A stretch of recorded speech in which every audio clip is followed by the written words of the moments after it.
Canal Ouvindo Áudio Novel. Se inscreva. Novel.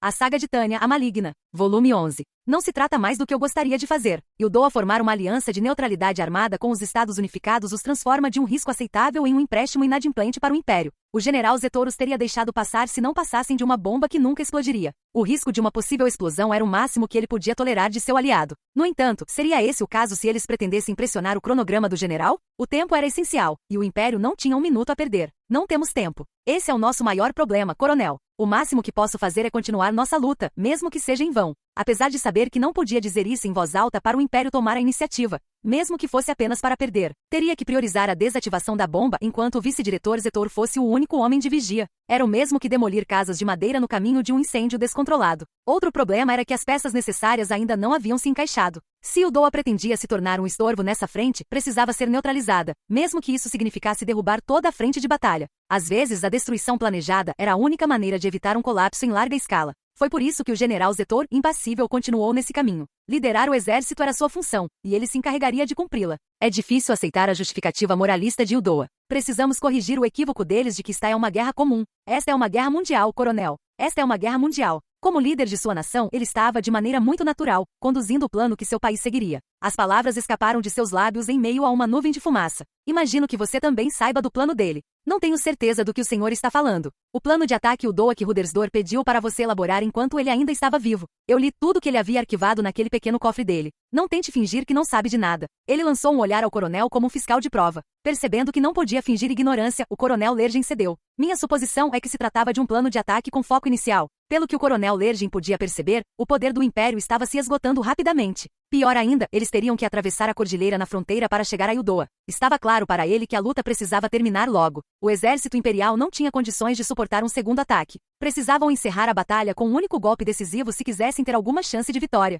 Acho que o ataque seria uma aposta. Uma aposta na velocidade, levando em consideração os erros do passado. Essa é uma suposição sábia, coronel. É quase exatamente o que Rudersdor tinha em mente. O general Zetor sorriu ao confirmar a conjectura do coronel Lergen. Dadas as premissas em questão, qualquer oficial do Estado-Maior que se prezasse deveria ter sido capaz de chegar a uma conclusão semelhante. O Império não tinha mais mão de obra disponível depois de enviar tantos soldados para o atoleiro no leste. Com a guerra de trincheiras no oeste dizimando o pouco que restava, o colapso era iminente. A última coisa que o Império podia se dar ao luxo era de perder mais pessoas. Com uma geração inteira enviada para a guerra, esgotar o que restava da população significaria desistir do futuro da terra natal. Então, deveriam bombardear o país inteiro com fogo de artilharia para poupar vidas? Essa seria a resposta que um livro didático poderia oferecer. O Império sabia por experiência própria que sua doutrina de fogo de artilharia orquestrado era comprovada e eficaz. Isso, aliado a táticas de infiltração adequadas, poderia facilmente derrotar o inimigo caso este se baseasse em guerra de trincheiras e extensas fortificações. O Império havia conseguido isso tanto na teoria quanto na prática. Se o exército pudesse optar por um ataque frontal total, o faria sem hesitar. Contudo, se ainda houvesse opções disponíveis, o exército imperial não teria absolutamente nenhum motivo para entrar em confronto com Yudoa. Com o Império em guerra há tanto tempo, já não era o mesmo país de antes. Onde estavam os projéteis de artilharia deles? Onde estavam as armas deles? A situação só piorou a partir daí. Onde estavam os suprimentos necessários para conduzir uma guerra de trincheiras? E como se não bastasse a ferrovia estar em péssimas condições, como o exército seria capaz de mobilizar tudo o que fosse necessário para travar uma guerra de desgaste nessa escala? Onde estava o aço do Império? Seu petróleo? Seus metais preciosos? Onde estavam os recursos de que o exército imperial precisava para continuar esta guerra? A carência crônica de recursos do Império embotou a inteligência de seus líderes. Havia apenas uma conclusão desesperada a qual os oficiais do Estado-Maior, que haviam usado seu bom senso como lenha para o fogo descontrolado da guerra total, chegariam. Como não será possível lutar por muito tempo devido aos nossos estoques insuficientes de munição de artilharia e outros suprimentos, o exército terá que conduzir um ataque agressivo e terminar o confronto rapidamente. O general Zetor deu uma risadinha irônica. Enquanto se esforçava para decifrar o itinerário vago deixado por seu amigo, imaginava o general Rudersdor, com sua mente um tanto obtusa, quebrando a cabeça para encontrar uma resposta. No geral, é um plano terrível. Completamente diferente de tudo que eu esperaria dele. O jeito como ele balançou a cabeça e exibiu um sorriso de perplexidade dizia muito sobre a decepção do general. Ainda mais evidente era o tom de desprezo em sua voz. Que chato, deixou escapar com um suspiro. O diabo está nos detalhes. Ele soltou um suspiro triste de pesar. Deveria ser óbvio, até para um idiota como Rudersdor. Parece que ele carregou peso demais nos ombros e se esqueceu da essência do que significa ser um estrategista. O general balançou a cabeça, pegou um maço de documentos do cofre ao lado de sua mesa e entregou-os ao coronel Lergen. Leia isto, disse ele antes de voltar a fumar seu charuto. Assim que terminou de decorar o teto com uma bela nuvem de fumaça, voltou sua atenção para seu subordinado, que parecia ter terminado de ler os documentos que lhe entregará. Com todo respeito, senhor, isso parece um tanto ousado para um plano de ataque, no mínimo. mínimo. O coronel Lergen achou o plano prático, embora não tivesse a oportunidade de expressar essa opinião. Antes que pudesse defender o plano do general Rudersdorf, foi interrompido por um suspiro significativo. É algo muito comum, não passa de um pouco arriscado. O coronel Lergen encarou seu chefe sem expressão. O estrategista que havia dentro do general Zetor fez com que sua expressão se contorcesse em uma careta enquanto ele continuava.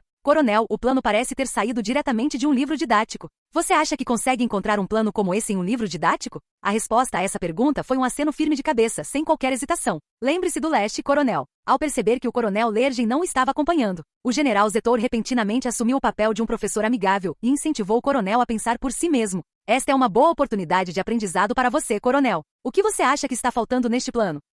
É preciso priorizar a ruptura das linhas inimigas, e talvez uma emboscada bem-sucedida. Exatamente. Precisa de um ataque frontal. A mesma abordagem que usei contra a Federação no leste. Diga-me, coronel, sabe como me chamam lá no leste? Um trapaceiro e um vigarista. Uma das palavras mais apropriadas que usaram foi mágico. O coronel Lergen, porém, não ousaria dizer algo assim diretamente ao seu superior. Após um momento de hesitação, ele optaria por uma resposta indireta. Que você é um homem de muitos truques. Essa é uma forma elegante de colocar as coisas. No cerne desse sentimento está a realidade de que o Império não está mais em condições de executar ataques frontais simples. Teríamos nos rendido há muito tempo se tivéssemos seguido as regras. Deixando seu derrotismo evidente ao extremo, o general Zetor levantou-se lentamente e encarou um quadro pendurado na parede. Este era o escritório do vice-diretor do Estado-Maior, portanto, os quadros na parede eram todos pinturas famosas. A que despertou o interesse do general Zetor era uma pintura que retratava o deleite de uma forma que acentuava o romantismo. Retratava a história do Império. Era uma expressão inocente, porém honesta, e não totalmente descarada, do ego da nação, derivado tanto da unificação da pátria quanto de suas muitas vitórias. A pintura era otimista, uma demonstração de esperança para o futuro do Império. Vitória e honra. A pintura retratava guerreiros destemidos que forjaram esta grande nação e jamais duvidaram de seu destino. É claro que se a representação de grandes batalhas tivesse sido menos enfatizada, talvez houvesse espaço para uma estética mais discreta e sutil. De qualquer forma, essa pintura adornava a parede do lendário palco que era o Estado-Maior. O general imaginou que seus muitos antecessores provavelmente buscavam estratégias perfeitas. Talvez essa obra-prima servisse como um lembrete de sua responsabilidade para com a história. O que o atual dono deste escritório buscava, no entanto, não era vitória, mas uma maneira de lidar com a derrota de sua nação. A discrepância entre as emoções do artista, expressas na pintura, e as do general era tão grande que o general Zetor se sentia miserável só de olhar para o quadro. Mas o que mais ele poderia fazer? O coronel Lergen só podia especular sobre os pensamentos mais íntimos do general, mas uma coisa era certa. Ele nunca tinha visto o general tão vulnerável como enquanto contemplava a pintura. Precisamos reescrever os livros didáticos do nosso país. Existem inúmeros livros escritos sobre a vitória, mas nenhum que sequer aborde a ideia de como lidar com a derrota. O general esclareceu o dilema que enfrentava. Era quase doloroso ver o quanto o coronel Lergen se identificava com seus sentimentos. Um conflito angustiante o consumia por dentro. Ele não tinha resposta. O general Zetor finalmente se afastou da pintura para mostrar ao coronel um sorriso irônico antes de continuar. Histórias de bravura são belas, mas não nos servem de muita coisa agora. O general, exausto pelo tempo que passou no atoleiro oriental, falava com voz rouca, em nítido contraste com a pintura de um futuro otimista. A realidade é cruel e feia, mas também inegável. Por mais desagradável que seja, por mais indesejável que seja, por mais que desejassem que não fosse, essa era a realidade em que viviam. Tudo o que aconteceu com o Império foi inegavelmente real. A guerra total havia se transformado em uma guerra mundial, o que tornava suas perspectivas abundantemente claras. Os fatos eram implacáveis. A guerra era travada com números. Embora fossem pessoas lutando no campo de batalha, elas não eram mais indivíduos. Eram apenas números. Mesmo que a morte de um homem seja uma tragédia, havia uma perversão doentia na rapidez com que um líder aprendeu a sacrificar dezenas de milhares sem hesitar um instante. O general Zetor soltou um suspiro antes de voltar à realidade e retornar ao seu posto, sua mesa. Talvez eu esteja sendo um pouco pedante.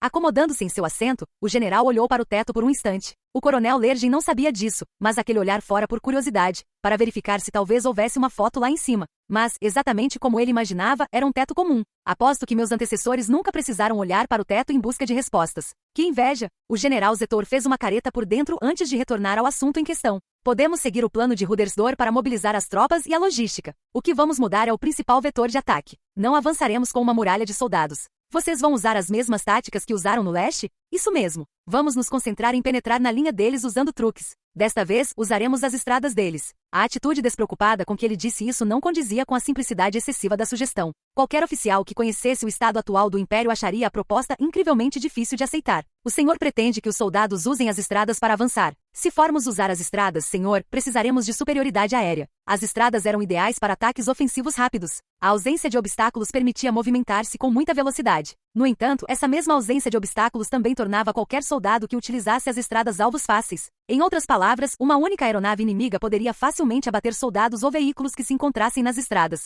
Sem apoio aéreo, até mesmo cogitar viajar por terra era impensável. Senhor, nossa força aérea estacionada ao sul simplesmente não é capaz de realizar esta missão. Devido à paz na fronteira de Uldoa, estabelecemos apenas o mínimo necessário. Há um mínimo de defesas aéreas na região. Por mais que não gostasse desse fato, era dever do coronel Lergen compartilhar essa informação. O plano que acabei de ler incluía apenas apoio aéreo limitado, e não temos aeronaves para enviar mais para o sul, portanto. Não acho que possamos atender aos pré-requisitos para uma ofensiva terrestre. Você está enganado quanto a isso, pareceu dizer o general Zetor, balançando a cabeça. Ele acreditava que o princípio por trás da concentração de forças deixava claro que ela era mais importante quando seu poder de fogo geral era insuficiente. Com um ar intrépido, o general apontou as opções disponíveis. Temos a Força Aérea a oeste e a leste. Aliás, há aeronaves paradas em seus aeródromos por todo o país, inclusive na capital. Podemos estar com poucos aviões, mas temos mais do que o suficiente para obter superioridade aérea temporária em um único local. Você não pode estar falando sério sobre isso. Isso soa como uma piada para você? Usaremos os bombardeiros que não forem enviados para destruir os aeroportos inimigos para explodir suas ferrovias como uma declaração de guerra. As palavras do general não passavam de teorias, mas deixaram o coronel Lergen sem palavras. Superioridade aérea. Embora seja apenas uma teoria, se eles tivessem isso. Se eles conseguissem eliminar a ameaça aérea inimiga com um ataque surpresa? Se eles conseguissem privar o inimigo de qualquer mobilidade e avançar livremente? Todas essas perguntas se enquadravam no âmbito das hipóteses mais ousadas. No entanto, essas possibilidades eram atraentes demais para serem descartadas de imediato. O que você acha, coronel? Quero ouvir sua opinião. Você acha que Uldoa conseguiria resistir a um ataque como esse? Pelo que sei, as ferrovias de Uldoa estão operando em sua programação normal. O coronel Lergen sabia disso. E Uldoa desfrutava de paz. Não estavam em condições de agir rapidamente. Nenhuma organização ildoana temia que seu país pudesse ser arrastado à força para a guerra. Na verdade, os ildoanos tinham certeza de que a guerra terminaria sem que eles se envolvessem, contanto que não iniciassem as hostilidades. Foi por isso que, com grande convicção, o coronel Lergen partilhou seu conselho. Eles não teriam nenhum bloqueio preparado para nós. Aliás, em termos de defesa aérea para os aeroportos deles, acredito que seria relativamente fácil para nós desativar as pistas. Quanto tempo você acha que eles levariam para colocar suas ferrovias e pistas de pouso em funcionamento novamente? Acredito que a velocidade de Uldoa nesse aspecto é insignificante em comparação com a da Federação. Ao ouvir isso, o general Zetor bateu palmas de alegria. Palmas, palmas, palmas. O som de suas palmas preencheu a sala com um ritmo calmante antes que o general Zetor finalmente compartilhasse sua conclusão. Excelente! Isso significa que é uma guerra que podemos travar. Suas palavras foram concisas, mas repletas de orgulho e confiança. Na verdade, ele parecia completamente convencido de que o Império sairia vitorioso. Como se fosse um maestro tentando gravar sua obra na história, ele continuou a detalhar o palco que idealizava. Vamos abrir uma brecha em suas defesas e incapacitá-los com choque e pavor. Avançaremos em formação de escalão. Se conseguirmos penetrar sua linha de frente, o caminho se abrirá para nós. Será um desafio, mas se isso funcionar, vamos dar um jeito. Se necessário, vamos usar chicotes para impulsionar as tropas. Uma vez iniciada a investida, não há como parar nem mesmo soldados mais inexperientes. Orquestrar o ataque não seria simples. Tudo havia mudado desde antes da guerra, quando o instrumento de violência do Império estava em perfeitas condições. O exército havia sido reduzido a uma coleção heterogênea de soldados jovens e velhos, quase sem meio termo. No atual exército imperial, os líderes precisavam arquitetar maneiras de fazer com que suas unidades se movessem da forma planejada. Isso valia em dobro para os oficiais no comando no leste. A confiança na sugestão do general Zetor de aumentar o ímpeto permitiu que o coronel Lergen compartilhasse dessa confiança. Suas chances de vitória não eram insignificantes. Havia amplos motivos para terem esperança. Contudo, isso não tornava as coisas mais fáceis para o coronel. Suas reservas não diziam respeito à estratégia em si, mas sim ao fato de que ele estava discutindo a possibilidade de atacar o mesmo país com o qual estava negociando um acordo de paz.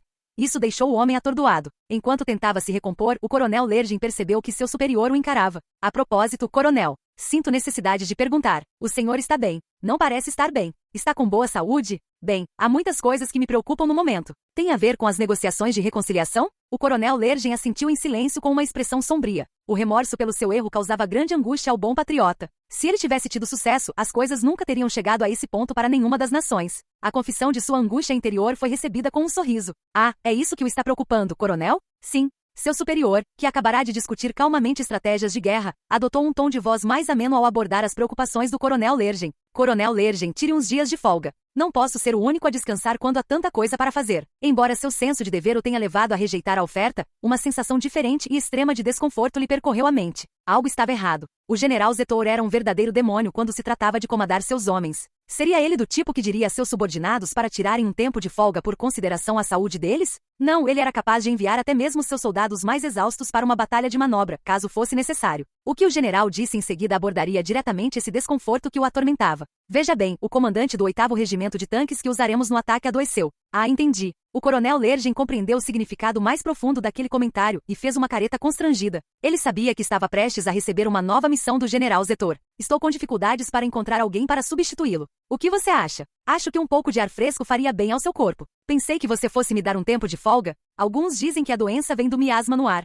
Mudar para um lugar uma respiração melhor pode ser bastante eficaz quando você não está se sentindo bem. Falo por experiência própria. O general Zetor falou no espírito de que não é o que você diz, mas como você diz. O lugar com ar mais puro era uma zona de guerra em pleno vapor. Por mais estranho que pareça, uma parte do coronel Lergen acreditava que aquilo poderia ser bom para ele. Exercitar a mente e o corpo fora do escritório pode ajudar a eliminar preocupações desnecessárias. E ser capaz de se concentrar em uma única operação deve facilitar as coisas para você. O general lançou-lhe um olhar, sugerindo que não aceitaria um não como resposta. Algo assim normalmente seria considerado exílio. Mas a julgar pela dedicação com que seu superior se empenhava na luta contra Yudoa, o coronel percebeu que era necessário em seu novo posto. A voz mais insistente, porém, vinha do diabo sussurrando em sua mente. Se concentrar no seu trabalho no campo de batalha puder ajudar a afastar todos esses assuntos políticos e diplomáticos da sua mente, as coisas poderão finalmente ficar mais administráveis para você. Então ele aceitou a oferta sem hesitar. Terei plena autoridade sobre minha força-tarefa? Isso era tudo que precisava ser confirmado entre os dois estrategistas. Seu superior cruzou os braços, com uma expressão sombria balançou a cabeça negativamente.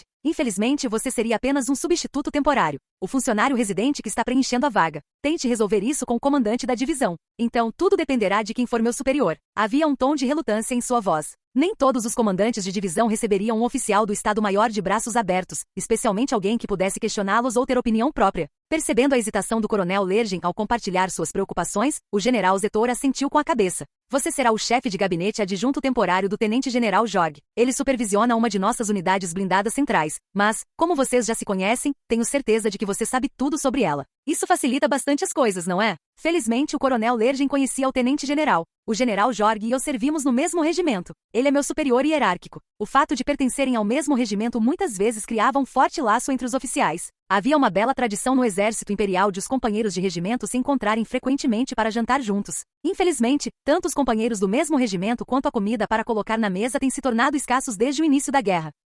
Contudo, como ambos pertenciam ao mesmo regimento, o coronel Lergen conhecia bem o tenente-general Jorg. Na verdade, eram bastante próximos. Trabalhar com ele daria ao coronel a oportunidade de exercer sua capacidade sem reservas. Nesse caso, parece que fiz uma boa escolha de pessoal por pura coincidência. Se ambos são do mesmo regimento, deve ser fácil compreender o temperamento dele em campo e se comunicar. Será que foi mesmo uma coincidência? O corpo de serviço não tinha necessariamente jurisdição sobre onde os soldados eram alocados, mas com os oficiais a situação era diferente. Isso pode ter sido verdade sob o comando do general Rudersdorf, mas aqui ele estava lidando com o general Zetor. Agradeço sua consideração. O general Zetor sorriu enquanto observava o coronel Lergen fazer uma breve reverência. Aposto que você vai gostar disso. Estou com inveja, coronel. Pensar que um dia eu ouviria você dizer essas palavras. Estar em campo sempre testava a perspicácia de um oficial. Ironicamente, muitos dos oficiais de campo do Estado-Maior consideravam essa função mais divertida. Era onde podiam usar sua autoridade para lutar em nível estratégico, e todas as suas tarefas rotineiras podiam ser delegadas a outros enquanto se concentravam no trabalho em si. Foi por isso que o general Zetor, que estava sob uma pressão sem precedentes, expressou seu ciúme em tom de brincadeira.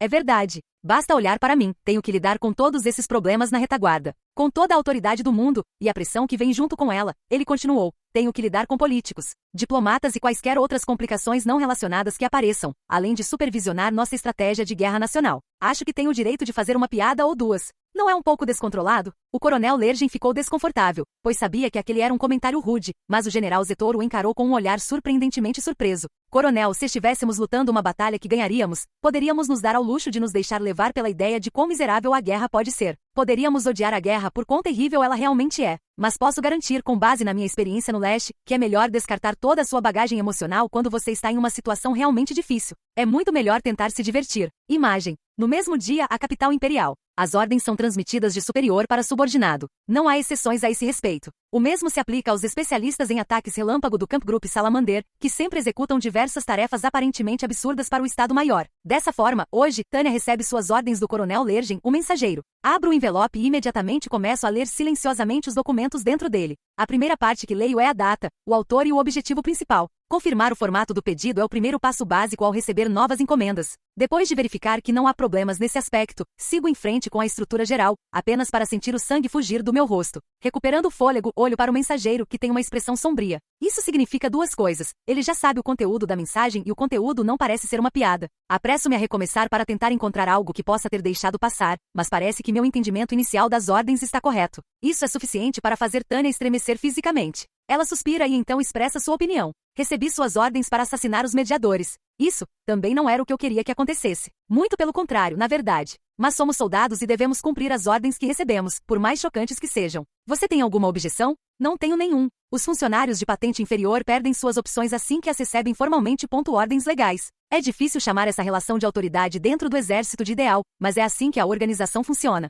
Como um bom cidadão moderno que deseja ser sincero, devo cumprir meu dever. O mesmo vale para qualquer civil. É um fato da vida que muitos funcionários têm pouca escolha a não ser obedecer quando sua empresa ordena sua mudança de local. No entanto, quando se trata do exército, as ordens podem ser mais severas do que uma simples mudança de local. Assim, Tânia engole de bom grado seu descontentamento. Tem certeza de que está tudo bem para você, coronel? Essa é uma pergunta estranha, senhor. Eu não tenho o luxo de escolher minhas ordens. Um soldado só pode ter uma opinião até o momento em que recebe as ordens. Agora que as ordens foram dadas, minha única opção é remover quaisquer obstáculos que surjam no meu caminho e executá-las com rigor. O coronel Lergen acena com a cabeça relutantemente em concordância. Deve-se acrescentar que há mais resignação do que compreensão em seu gesto. O senhor tem razão, coronel. Mas, será que essas ordens estão corretas? Há algum problema, senhor? Tânia pergunta isso com boas intenções, preocupada com o fato de ele estar sobrecarregado de trabalho, estressado ou com privação de sono. Mas o coronel Lergen compartilha suas verdadeiras preocupações com a voz tensa. Eles são os mediadores. E o DOU é o único país que pode mediar por nós. O senhor sabe disso, coronel.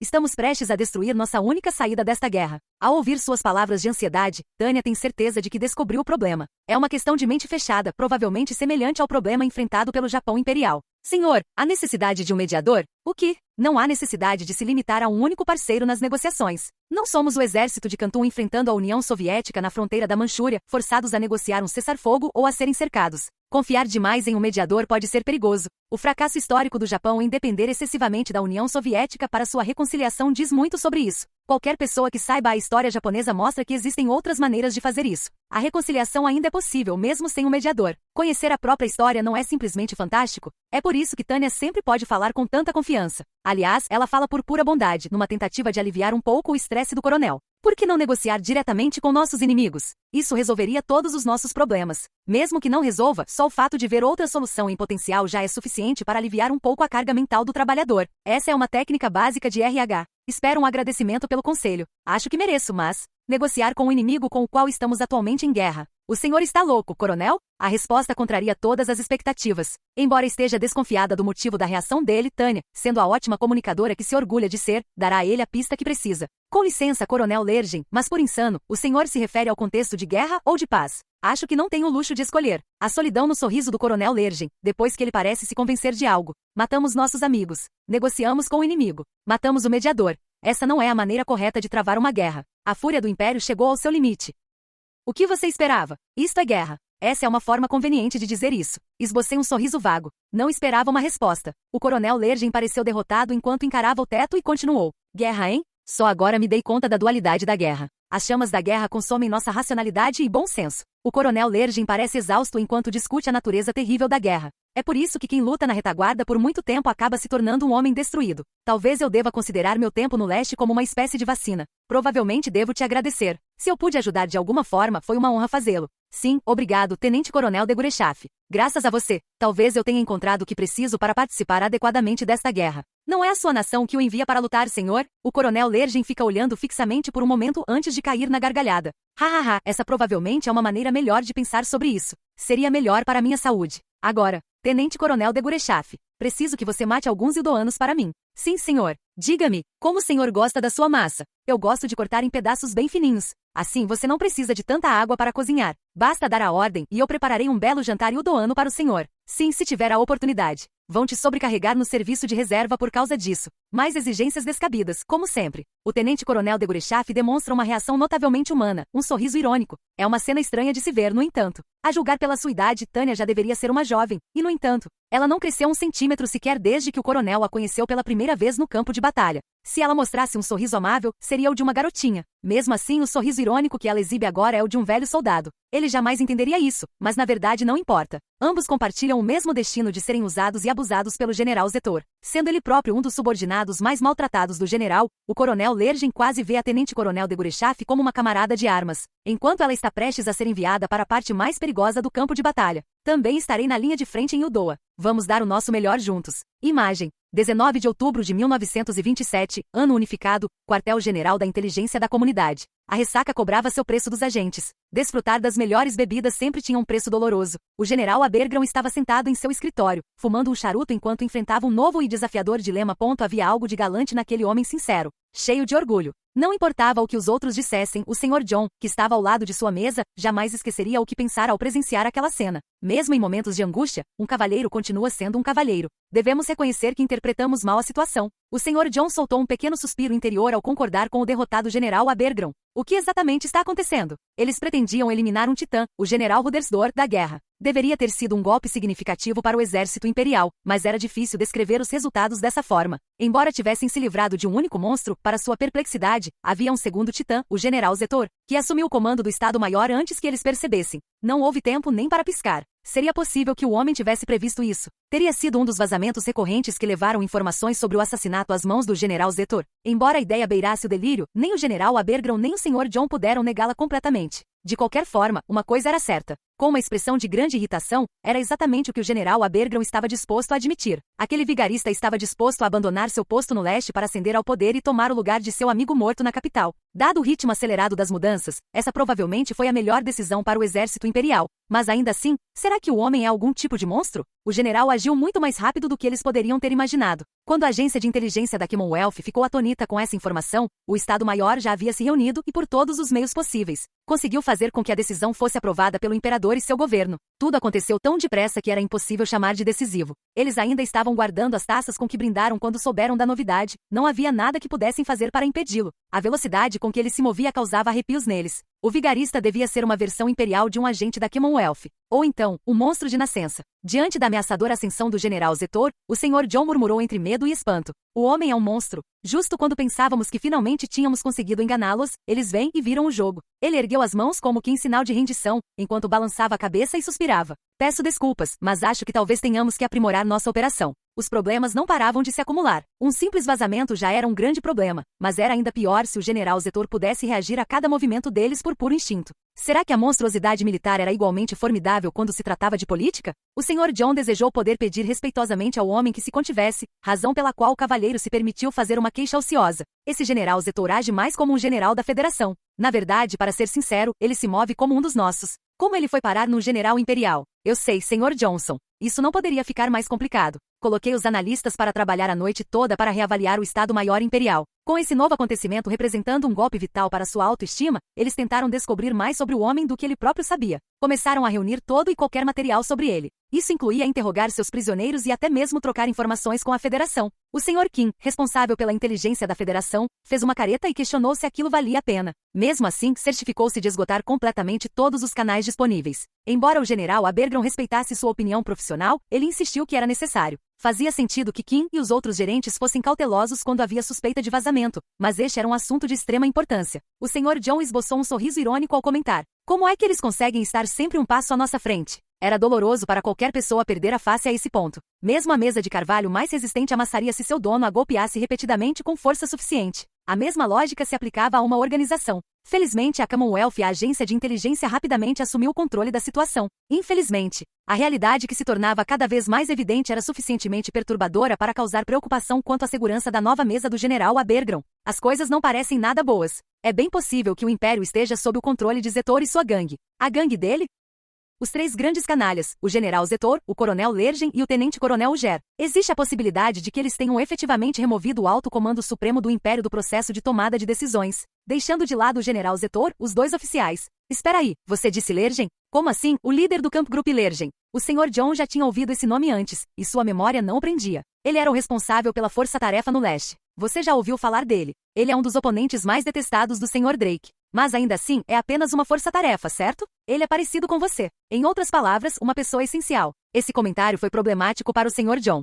Você está me comparando a ele? Você é muito gentil. Mas estou falando sério. Bom, agora você está me fazendo de bobo. Essa era a avaliação real do chefe deles, embora também fosse uma opinião pessoal. O general teve que se conter para não dizer ao Sr. John o quanto seu chefe o apreciava. De qualquer forma, esse coronel chamado Lergen era muito mais do que um oficial comum. O general Abergron tinha certeza de que ele representava uma ameaça. Vamos direto ao ponto. Lergen tem aparecido em negociações diplomáticas em Udoa. Ele provavelmente é os olhos e ouvidos do general Zetor. De certa forma, ele é o oficial imperial ideal, esse homem. E quanto a esse tal Juger? Ele é ferroviário. Ele elabora os horários dos trens para o Estado-Maior. Ele é um excelente oficial militar. Mas, para ser franco, ele é apenas mais um membro da organização deles. Existe algum motivo para incluí-lo na tal gangue de Zetor? O superior do Sr. John abriu deliberadamente um envelope confidencial antes de depositar uma pilha de documentos na frente do Sr. John. Ele olhou para os papéis. Estavam escritos em fonte imperial. Seriam documentos imperiais? Adquirimos esses documentos no Oeste. Analisem-nos. Existe um sistema de horários de trens incrivelmente flexível, implementado para manter a frente de batalha em funcionamento.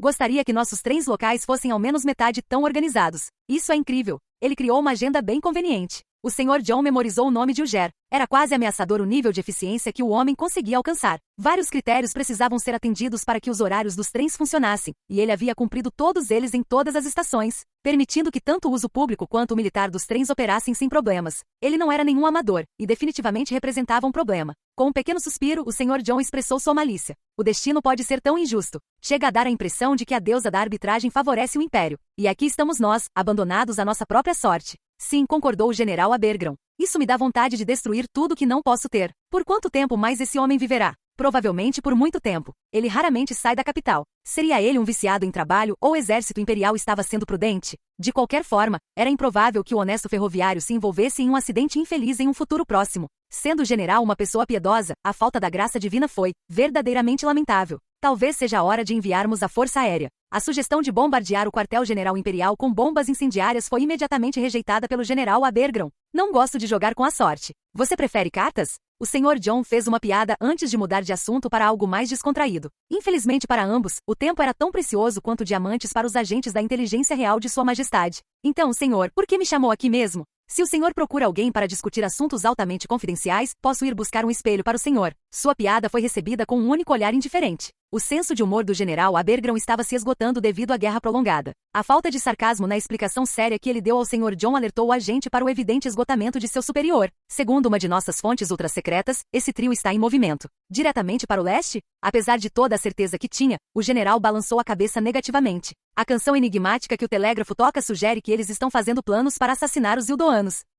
Então o destino deles é Udoa. Isso fez com que o Sr. John se endireitasse em posição de atenção sem nem mesmo perceber. Eles não estavam indo para o leste, mas sim para o sul. Eles vão mesmo atacar Udoa nessas condições? E eu que pensava que os imperialistas ao menos ainda tinham juízo. A assinatura de um acordo de neutralidade armada deve ter sido demais para eles engolirem. Tenho certeza de que pretendem eliminar o país do cenário antes da chegada dos soldados dos Estados Unidos. Suponho que faça sentido, mas acho difícil acreditar que eles tenham efetivo suficiente para realizar isso. Com o general Zetor no comando, certamente eles sabem disso, e isso sem mencionar o quão absurda a ideia é desde o início. Embora tivesse um pressentimento terrível sobre a notícia, seus instintos estavam envoltos em um véu de imprecisão. Ele queria fazer uma pausa para fumar e organizar seus pensamentos. Pelo que sabia, não havia como o Império vencer uma terceira frente. Nossas previsões para os soldados deles na fronteira sul mudaram de alguma forma? Mesmo que conseguissem reforçar a fronteira, jamais conseguiriam cruzar a linha de chegada. Leia isto. Os documentos entregues ao Sr. John contavam a história da realocação de algumas divisões. Eram registros de trens e documentos sobre a redistribuição de aeronaves.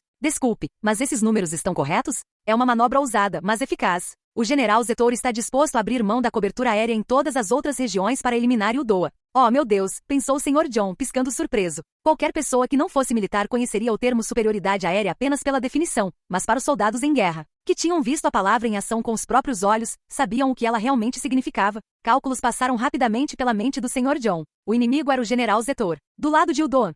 Seria o general Gasman quem lutaria? Embora o homem certamente não fosse incompetente, ele era comum, e além disso, vinha de uma formação política. Pior ainda era o fato de que ele ainda não tinha experiência em uma guerra total. Isso pode não ser bom para eles. Você acha que vai ser tão ruim assim? O general Zetor é o vigarista mais habilidoso de nossa época. Receio que se os Ildoanos tiverem que enfrentá-lo pela primeira vez, não conseguirão oferecer muita resistência. Mesmo a federação, com suas vantagens em número e experiência, muitas vezes estava à mercê do general. Contra o general Zetor, mestre em obter domínio local limitado, era difícil esperar que os inexperientes Ildoanos conseguissem resistir por muito tempo. O agente teve uma sensação estranha. Deveríamos pedir ao exército que antecipasse a data da nossa contraofensiva no continente? Nem pensar. A resposta infeliz à sua pergunta foi dada de forma direta e sem rodeios. Por que devemos enviar nossos jovens para morrer em nome dos Ildoanos? É hora de colherem o que plantaram por permanecerem neutros por tanto tempo. Será difícil ficar de braços cruzados e assistir enquanto isso acontece com eles. Era apenas uma sensação ruim, e sendo só isso que ele tinha, não restava nada para o Sr. John dizer. Como sua declaração final, ele acrescentaria: teremos que torcer para que os analistas nos forneçam uma análise suficientemente convincente para limpar seus nomes. Imagem: 20 de outubro de 1927, ano unificado, Quartel-General de Inteligência da Comunidade. Executar apenas as tarefas que lhes são atribuídas já o torna um trabalhador de terceira categoria. Ir além do esperado torna um trabalhador de segunda categoria. Se você deseja ser de primeira categoria, precisa se preparar para concluir o trabalho antes mesmo de recebê-lo. Quando se tratava de executar seu trabalho, os agentes da inteligência da Commonwealth estavam longe de ser incompetentes. Suas realizações falavam por si, mas ainda mais importante era o orgulho que sentiam. Sendo os profissionais que eram, sua dignidade não lhes permitia perder uma segunda vez. Não tinham tempo para se desanimar enquanto seguiam em frente para sua próxima missão. Com sede de vingança, eles decifraram as mensagens imperiais e, sem perder um instante, elaboraram o máximo de cenários possível para basear suas previsões. Os analistas da Commonwealth não escolhiam seus meios quando se tratava de amor e guerra. Envoltos por uma densa névoa de fumaça e com cerveja correndo em suas veias, os pensadores de língua afiada quebravam a cabeça com todas as suas forças para encontrar uma resposta. Já haviam sido enganados pelo general Zetor uma vez, mas era surpreendente a precisão do retrato que pintavam quando buscavam vingança. Na parede do escritório havia um grande mapa dos movimentos do exército imperial. Aproximadamente 2 vezes por dia, as localizações das diferentes divisões eram atualizadas com unidades adicionais, incluindo certas unidades Panzer, sendo incorporadas diariamente. Em pouco tempo ficou surpreendentemente claro que as divisões aéreas estavam sendo priorizadas em seu posicionamento. Embora muito limitado, era evidente que o Império conquistaria a superioridade aérea em Ildoa. O futuro também se mostrava claro como água ao observar os preparativos traçados em um mapa. O Império não estava mais brincando. Isso não podia mais ser considerado um blefe e com uma nova batalha no horizonte, os analistas estavam bastante preocupados. Já enviamos algum aviso a Ildoa? Já enviamos muitos. Os agentes de inteligência soltaram suspiros misturados de angústia e surpresa. Isso era um efeito colateral da falta de apreço da nação pela diplomacia. Eles fizeram tudo o que podiam para afastar o Império de Ildoa. Era o óbvio a se fazer para a comunidade, mas como resultado, eles vinham enviando mensagem após mensagem alertando sobre a ameaça imperial. Assim, Ildoa já se acostumara a ouvir esse aviso. Para a comunidade estar em pé de guerra contra o Império era como a história do menino que gritava lobo. Qualquer insistência de que desta vez era para valer seria recebida com muita desconfiança. Seria justo presumir que os senhores haviam cumprido suas tarefas? Com os níveis de pessimismo atingindo um novo patamar, um novo ponto de vista entraria em cena. Deveríamos informar os Ildoanos sobre o ataque com antecedência? Poderíamos considerar enviar-lhes nossas fontes, o que proporcionaria um aviso melhor e mais claro. Um gerente de seção bastante conhecido iniciaria esse debate. Por que você sugeriria algo assim, Kim? Primeiro, devemos considerar a gravidade de uma segunda frente. Segundo, não fazê-lo poderia significar o fim da diplomacia com Ildoa. E terceiro, seria uma garantia. Se Ildoa caísse, seria ruim para toda a frente de guerra e certamente nos levaria a uma segunda frente. O gerente apresentou 3 pontos factuais importantes, mas seus colegas teriam dificuldade em concordar. Entendo o que você quer dizer, mas é difícil para nós avaliarmos o quão fraco Ildoa realmente é. Eles sabiam que o Império provavelmente era potência superior, mas quão superior era? Sobre isso, eles ainda não haviam chegado a um consenso. Sem mencionar que se os Estados Unidos entrassem na batalha, certamente seria difícil para o Império sair vitorioso. Os Ildoanos estão reforçando suas fronteiras neste momento, certo? Sim, mas não parece que será suficiente para lutar contra o que está por vir. Se o general Zetor os atacasse com uma emboscada, ele poderia atravessar a fronteira sem ser notado. Se for esse o caso, então o problema é até que ponto o exército de Ildoa será forçado a recuar. Não seria o oposto? A questão é, até que ponto o exército imperial é capaz de empurrá-los? Ao término da animada discussão, a questão central passou a ser até onde o Império poderia avançar no país em um único ataque. Eles emboscariam o país, com amplo poder de fogo e superioridade aérea. Era bastante óbvio que o exército de Ildoa não seria capaz de defender a parte mais ao norte do país. O mesmo valia para qualquer soldado em campo, já que seria difícil para eles oferecerem uma resistência real contra as tropas imperiais. Os agentes da inteligência da Commonwealth chegaram a reunir evidências substanciais de que os pobres soldados poderiam ser completamente aniquilados. No entanto, eles também não podiam desconsiderar as leis da física às quais o Império estava sujeito. Dou-lhes no máximo 2 semanas. O Império está sofrendo pressão da Federação em seu teatro de operações oriental. Estão com pouca artilharia e os mísseis que ainda possuem não conseguem mais ser transportados devido à sua rede logística precária. Provavelmente vai acabar com eles roubando algumas terras de Uldoa, no norte. Esse deve ser o objetivo deles, criar uma linha de defesa entre eles e o sul. Com esse resumo geral estabelecido, os analistas da Commonwealth Intelligence chegaram a uma conclusão modesta. Acho que teremos que esperar para ver o que eles têm. Eles iriam assistir ao confronto entre Uldoa e o Império. A comunidade enviaria suas palavras silenciosas de carinho, vindas diretamente de seus corações. 10 de novembro de 1927, ano unificado à noite, próximo à fronteira Imperial Sul. O 8º Regimento Panzer foi considerado uma das principais formações do Estado-Maior após a rápida transferência do Coronel Lergen para lá. Ele seguiria ordens rigorosas para liderar o ataque à fronteira sul. Era o regimento certo para liderar o ataque, pois estava equipado com tanques de última geração, um suprimento de combustível surpreendentemente amplo e os soldados mais bem treinados que o Império tinha a oferecer, embora naquele momento, qualquer um com um domínio sólido dos fundamentos fosse considerado o melhor. Nos últimos anos, era raro um regimento imperial estar tão apto para o combate. Era impressionante, mesmo em comparação com as divisões de elite de antes da guerra. Sem dúvida, o papel que desempenharia na luta contra Uldoa seria crucial. Como as operações estavam prestes a começar, não eram apenas os oficiais do Estado-Maior que estavam ocupados. Assim, quando o Coronel Lergen soube que o Tenente-General Jorgo estava chamando, imaginou que tivesse algo a ver com o regimento. O Coronel Lergen era o oficial superior. Presumindo que houvesse algum problema novo ou algo urgente que precisasse de atenção, ele correu para o centro de comando, apenas para ser surpreendido pelo que viu. O comandante não foi encontrado em lugar nenhum. Intrigado com o significado daquilo, ele olhou ao redor da sala até que o ajudante do comandante o chamou com um olhar. O coronel seguiu o oficial até o quarto particular do comandante, sem ter a menor ideia do que estava acontecendo. Quando chegaram, o ajudante do comandante disse ao coronel que iria verificar a área antes de sair da sala. O coronel ficou um pouco desconfiado por não ter recebido mais explicações. Apesar de não ser totalmente compreendendo a situação, o coronel Lergen voltou-se para o dono do quarto e o cumprimentou adequadamente. Estou aqui a seu pedido. Bem-vindo, disse o tenente-general Jorg com um aceno de cabeça antes de esboçar um sorriso irônico. Sem dar nenhuma ordem, ele retirou um envelope familiar com uma expressão um tanto confusa no rosto. Coronel Lergen, há uma mensagem lacrada do gabinete do Estado-Maior para o senhor. Para mim? Já que você é o oficial deles, não precisa se preocupar comigo. Embora eu tenha minhas suspeitas sobre o que possa ser, aposto que são ordens especiais do General Zetor. Ele provavelmente preparou algo especial para você. Pode ser um incômodo, mas sei que você consegue lidar com qualquer coisa que ele mandar. Vou dar uma olhada. Só espero que não seja nada muito problemático. O coronel agradeceu antes de se endireitar e ler a mensagem. O coronel Lergen logo se amaldiçoaria por ter esquecido que seu chefe era o mentor da Operação Choque e Pavor. Sua visão começou a ficar turva. Ele tentou se manter de pé, enrijecendo o abdômen, mas não conseguiu vencer a tontura. Coronel, ei, aconteceu alguma coisa? As palavras do preocupado tenente-general Jorg fizeram com que a expressão do coronel Lergen voltasse ao normal. Desculpe, acabei de me lembrar de algo que preciso fazer. Isso tem alguma relação com aquelas encomendas? O tenente-general vira o coronel Lergen cambalear após ler a mensagem, então era natural que tivesse suas suspeitas. Não havia nada que o coronel pudesse fazer ou dizer para esconder isso agora. Contudo, o comandante deu de ombros e soltou uma risada autodepreciativa em vez de repreender o coronel. Peço desculpas. Não deveria ter perguntado. Ele não ia insistir mais no assunto. Para o bem ou para o mal, o tenente-general era membro de uma organização e, como soldado imperial, sabia quando era melhor cuidar da sua própria vida. Faça o que for preciso, mas deixe-me perguntar uma coisa sobre a nossa operação. Seja lá o que você for fazer, confio que estará concluído antes de partirmos, certo? Sim, não vai demorar muito. Com um ok, o coronel Lergen foi autorizado a sair da sala. Ele correu para encontrar o policial militar mais próximo e ordenou que o levasse até a estação telegráfica de longa distância mais próxima no acampamento.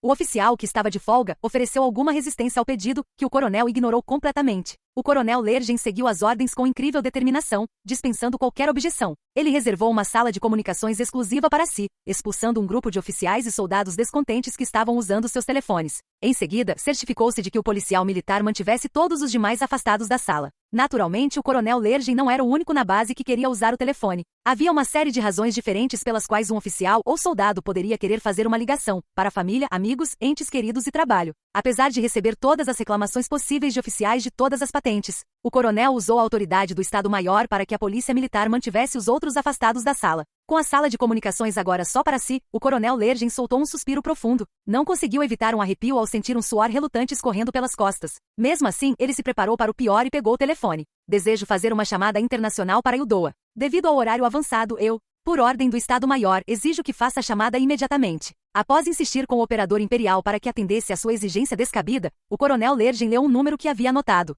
Com licença, mas este é um número de uma instalação militar ildoana. Mesmo sendo uma base militar, apenas associados ildoanos têm permissão para ligar para este número para assuntos pessoais. Isto é uma questão militar, uma questão sobre a qual você não tem jurisdição para interferir. Ou está tentando me dizer que vai bloquear uma mensagem militar ildoana por sua própria vontade? Esta é uma chamada oficial. Se você apresentar uma objeção formal, será responsabilizado por quaisquer consequências. A tentativa do operador e o dom de resistir vacilou assim que o coronel mencionou a palavra consequências. Embora talvez naquele que pudesse ser considerado seu último ato de resistência, o operador levou o tempo que fosse necessário para completar a ligação. Quando finalmente a ligação foi completada, alguém atendeu no primeiro toque. Olá, aqui é o quartel-general do Exército Ildoano na base militar de Nostrum. O coronel Calandro está disponível? Peço desculpas, mas poderia me informar seu nome? O tom do operador deixava claro o quanto ele desconfiava do coronel. Provavelmente era um oficial que por acaso estava de serviço representando o lado ildoano. A julgar pelo tom juvenil de sua voz, ele provavelmente cumpria suas funções rigorosamente conforme o protocolo. Isso nem sempre era algo ruim para um oficial, mas tal inflexibilidade só podia ser tolerada quando se tinha tempo, e o tempo estava se esgotando para o coronel Lergen. Isto é uma emergência. Preciso que você coloque o coronel Calandro na linha para mim o mais rápido possível. Você acha que eu ligaria a essa hora por uma ligação interurbana se não fosse algo importante? Não posso falar com o coronel sem saber o nome dele ou o motivo da sua ligação. Essa foi uma resposta típica de livro didático. Percebendo que essa conversa não levaria a lugar nenhum, o coronel Lergen apertou o telefone com mais força enquanto gritava pelo rádio. Você tem autoridade para decidir o que chega ao Estado-Maior-Geral de Ildoa? É por isso que preciso do seu nome e do motivo para. Preciso que você pare com essa conversa fiada. Diga a ele que é uma ligação de um sócio. Isso deve funcionar. Tenho certeza de que o coronel Calandro atenderá o telefone mesmo a essa hora da noite. Ou você está preparado para arcar com as consequências por obstruir este assunto urgente usando apenas a sua própria autoridade? O coronel Lergen confiou na perspicácia e na reputação do coronel Calandro ao fazer essa exigência. Embora relutante, o operador finalmente atendeu ao pedido. Após uma breve espera durante a qual o coronel lutou contra um medo profundo de que a chamada telefônica terminasse abruptamente, ele finalmente foi conectado à pessoa que estava esperando. Sim, aqui é Calandro. Posso perguntar quem está falando? O coronel não poderia estar mais feliz em ouvir a voz de barítono de seu homólogo ildoano. Agora era a hora de cumprir seu papel. O coronel Lergen respirou fundo e recompôs-se antes de iniciar a guerra de mobilidade verbal. Sou eu, coronel Calandro. Você consegue me reconhecer pela minha voz e pelo meu jeito de falar? É você, coronel. Agradeço por não ter dito meu nome em voz alta. Por favor, entenda que não posso dizer mais nada além disso. Eles não sabiam quem poderia estar ouvindo. Apesar de ter sido despertado bruscamente de seu sono, o coronel Calandro estava tão lúcido como sempre. Ai não, eu tinha um pressentimento de que poderia ser você, então pulei da cama. Imagino que seja urgente. Parece que você deu uma bronca daquelas no policial de plantão. Não temos tempo nem margem para lidar com burocracia. Espero que compreenda. Sim, claro, independentemente do horário, peço desculpas por tê-lo feito esperar tanto tempo. Isso ajuda. O coronel Lergen ouviu seu interlocutor engolir em seco pelo rádio. Então, o que poderia ser tão urgente? Neste momento, quero que você se lembre de que eu te liguei. As ordens do general Zetor eram claras e simples. O coronel precisava vazar a informação de que iriam atacar. Ele deveria fazer parecer um ato individual de bondade e enviar um relatório anônimo. Ao enviar uma mensagem indireta, ele poderia criar um senso de confiança e ganhar o favor de Ildoa. Foi explicado a ele que tudo isso visava manter um ponto de contato diplomático para futuras negociações após a invasão. A ideia de que tal canal de comunicação ainda existisse era quase ridícula, mas o coronel ficou perplexo com o fato de o destinatário do vazamento já ter escolhido para ele. O general Zetor havia selecionado a dedo o coronel Calandro, aprendiz do general Gassman, para garantir que a notícia do vazamento chegasse diretamente ao exército ildoano. O coronel deveria manter rigorosamente o nível de confiança que permitisse a continuidade das negociações após o ataque. No entanto, ele não tinha permissão para enviar informações sobre a hora ou local do ataque. As ordens permitiam que ele sugerisse que os ildoanos ficassem atentos a possíveis problemas à vista. Foi uma manobra suja. Certamente não era algo de que o coronel quisesse fazer parte. Mesmo as poucas palavras que haviam trocado até então quase foram suficientes para abalar o coronel Lergen ao tomar sua decisão. Limitado pelas informações que lhe foram permitidas, pelas restrições de tempo e por sua própria turbulência interior, isso foi o melhor que ele pôde fazer.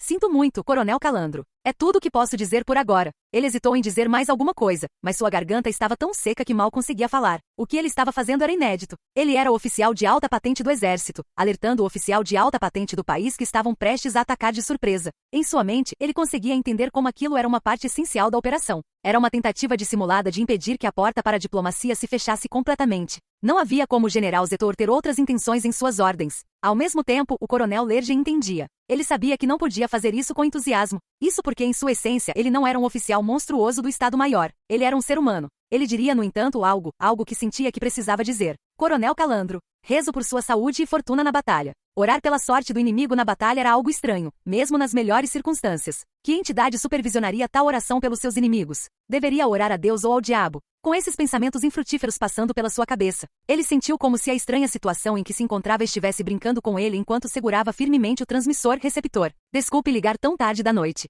Preciso ir agora. Essa foi a maneira sutil dele de dizer ao coronel que eles não tinham muito tempo. Sem hesitar, o coronel Calandro informou de que sua mensagem havia sido recebida. Sabe, eu gostaria que pudéssemos conversar mais, mas lembrei que também preciso fazer algo. Espero que possamos conversar novamente em breve. Eu também espero que sim. É um dos motivos pelos quais liguei para você hoje à noite. Com licença, mas não posso ficar mais tempo na linha. Com essas últimas palavras, ele desligou o telefone. Exausto, o coronel Lergen recostou-se na cadeira e deixou a tensão se dissipar. Aquilo realmente o havia levado ao limite. Embora tenha transmitido ao coronel tudo o que ele precisava, foi uma excelente oportunidade para aprender os limites absolutos do que a comunicação verbal era capaz de fazer. Isso solidificou ainda mais o respeito que ele tinha pelo conselheiro Conrad, respeito esse que havia sido cultivado durante o tempo em que desempenhou o papel de diplomata. Um soldado pode estar condenado ao seu infeliz destino, mas um diplomata não é algo que eu jamais gostaria de me tornar. Embora estivesse agindo sob ordens do Estado-Maior, o que acabará de fazer equivalia à traição. Lutando contra a tontura avassaladora que o acometia, o coronel Lergen pegou alguns cigarros. Eu jamais conseguiria imaginar algo assim. O exército imperial tentava preservar seu canal diplomático por meio dos coronéis Lergen e Calandro. Embora seu aviso certamente desse ao inimigo espaço para manobrar, será que esse ato de amizade realmente manteria as relações diplomáticas abertas? Essa ideia era estranha, mas parecia suficientemente convincente para valer a pena tentar. Ele se perguntou se o Doa compreendia o desejo do Império de manter esse canal diplomático. Presumiu que sim, visto que o coronel Calandro até mencionou a próxima conversa ao final da ligação. Com isso, era seguro acreditar que o Doa não se recusaria a conversar. Não creio que o Império pudesse desejar um canal mais adequado para transferir essas informações. Embora não tenha certeza se devo me alegrar com o meu sucesso. O plano deles era um ataque surpresa, e ainda assim, o telefonema deles serviria como um aviso que reduziria o elemento surpresa. A ideia era inconcebível segundo a lógica militar padrão. Embora uma parte dele entendesse porque o que fazia era necessário, ele nunca pensou que se sentiria tão desconfortável depois de cumprir com sucesso as ordens. A sensação desagradável era indescritível, por isso ele tentou afogá-la com fumaça. Depois de encher os pulmões de cigarro, o máximo que o coronel Lergen conseguiu fazer foi expelir o que sentia junto com uma nuvem de fumaça cinza escura. Porque as coisas acabaram assim. Ele nunca teve a intenção de se tornar esse tipo de oficial. Ele nunca teve dúvidas de que seria o estrategista ideal, o soldado ideal. Criar estratégias era o seu trabalho. Estava até disposto a levar um tiro enquanto liderava suas tropas em batalha. E no entanto, lá estava ele. Acabará de tomar uma decisão que provavelmente lhe custaria a vida de muitos de seus soldados. O coronel Lergen balançou a cabeça e com um cigarro na boca ajeitou o chapéu. Concentrar-se na missão em mãos era a coisa certa a fazer para um soldado em momentos como aquele. O coronel tinha a honra de liderar a vanguarda desta próxima operação, e era seu dever tomar a iniciativa de fazer o que precisava ser feito como oficial. O coronel sabia que tudo aquilo era apenas uma compensação por seus atos. Ele era um oficial honesto o suficiente para não fugir da missão em mãos, mas também não tão corajoso a ponto de abraçá-la de todo o coração. Mesmo assim, já cumpri minhas ordens. Agora só me resta liderar o ataque. Ele se levantou, saiu da central de comunicações e dirigiu-se ao centro de comando da 8ª Unidade Panzer. Comunicou à polícia militar que estavam deixando a área, retornou ao veículo blindado que o levará até ali e logo foi tomado por uma sensação de alívio. O peso sobre seus ombros diminuiu quando ele anunciou ao comandante que havia retornado e se dirigiu à sala de guerra. Era muito menos cansativo mentalmente ficar olhando para um mapa de batalha do que ficar olhando para o mostrador de um telefone na sala de comunicações. Não vai demorar muito para começarmos. A operação estava marcada para começar ao raiar do dia, junto com o nascer do sol. O coronel Lergen esboçou um sorriso irônico ao pensar em tomar uma xícara de café amargo para se distrair. Me distraia, né? O general Zetor é mesmo o vigarista desprezível que dizem que ele é. Era óbvio que a ideia de ser enviado para uma zona de guerra diferente como forma de aliviar o estresse era uma grande mentira. Talvez houvesse uma mínima consideração pela saúde mental do coronel em tudo isso, mas a verdadeira intenção do general ao enviá-lo para lá era uma manobra diplomática estratégica e astuta. Não, o coronel Lergen mudou deliberadamente sua perspectiva. Cumpri meu dever verbal. Agora devo fazer o mesmo no campo de batalha. Imagem. No mesmo dia, no comando de fronteira de Ildoan. Quanto a saber se a mensagem do coronel Lergen foi transmitida ou não, certamente foi. Foi uma ligação repentina feita no meio da noite, cujo conteúdo era, francamente, tão sugestivo quanto repentino. Até mesmo um agente de inteligência pouco inteligente daria mais importância ao fato de ter havido uma ligação do que ao seu conteúdo. Nesse aspecto, o coronel Calandro estava longe de ser desprovido de imaginação. Sim, foi o oposto. Ele era um agente de informações excepcional para o exército ildoano. No instante em que desligou o telefone e entrou em ação. Nesse aspecto, as palavras de Lergen cumpriram seu propósito. O destinatário da mensagem, ainda segurando o telefone, agiu com rapidez e decisão. A primeira coisa que fez foi acionar o alarme no meio da noite para acordar todos os policiais de plantão. Ele ordenou que os operadores de comunicação, ainda meio adormecidos, fossem direto para suas mesas e começassem a alertar todas as partes envolvidas. Um oficial precisaria entregar pessoalmente os detalhes mais específicos da ligação, mas, como sabia que o tempo era essencial, enviou seu primeiro relatório às pressas. O coronel Calandro podia agir com grande discrição quando necessário. Conecte-me com os oficiais de mais alta patente que você conseguir encontrar. Algo está acontecendo no Império. Prevejo que algo grande está prestes a acontecer. Vocês querem que a gente acorde a alta cúpula numa hora dessas? Sem falar que uma conversa dessas não deveria acontecer por telefone. Embora os oficiais de comunicação conservadores procurassem seguir os regulamentos à risca, o coronel Calandro manteve-se firme em suas ordens. Faça isso. Mas, coronel, se não os despertarmos agora, certamente seremos atingidos por um raio. A hora que o relógio na parede marcava não tinha importância. Era uma emergência, e o coronel sabia disso. Com licença, coronel, mas como o senhor pode ter certeza da sua fonte? Foi uma ligação repentina feita por alguém que parece ser um civil. Não me parece que isso constitua. Está tentando descobrir a fonte das minhas informações, policial? Aqui, meu amiguinho vai lhe contar tudo o que você precisa saber. O coronel Calandro apontou uma pistola para o oficial. O coronel Lergin provavelmente deveria ser grato pela força de vontade do homem que recebeu sua mensagem. O coronel Calandro parecia ter depositado profunda confiança na ligação telefônica do coronel Lergin. Vê, você só pode estar brincando, coronel. Sim, agora garanta que isso continue sendo uma piada, fazendo o seu trabalho. E eu digo agora mesmo, policial. O coronel Calandro estava prestes a atirar no homem se ele não obedecesse. Seu rosto impassível não demonstrava hesitação, deixando clara a gravidade da situação para todos na sala. Eles entraram em contato conosco em um momento como este. Mesmo que seja um blefe, precisamos agir rapidamente para determinar como responderemos. O coronel Lergin era um oficial do Estado-Maior. Ele não era do tipo que ligava simplesmente por amizade.